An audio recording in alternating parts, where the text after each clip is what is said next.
Маған осындай сұрақ келіпті. Міне мұнда қараңыздар, КГЦЛ және инстичай.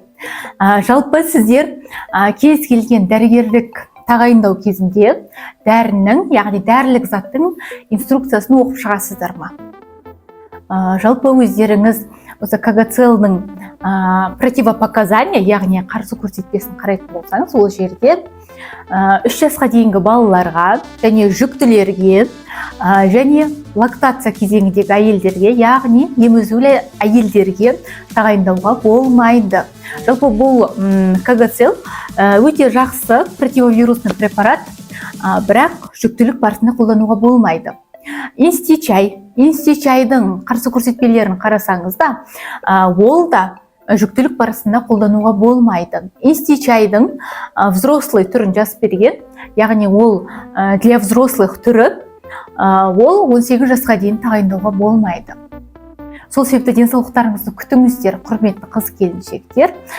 Себебі жалпы бұл препараттар не себепті жүктілік барысында және лактация кезеңінде қолдануға болмайды. Себебі ол организмге түскеннен кейін сіздің ішіңізде, яғни сіздің жатырыңызда дамып жатқан ұрықтың дамуына тікелей кері әсер етеді. Сол себепті абай болыңыз. Кез келген дәрілік затты тұтынар алдында оның инструкциясын қарап шығуды ұмытпаңыз.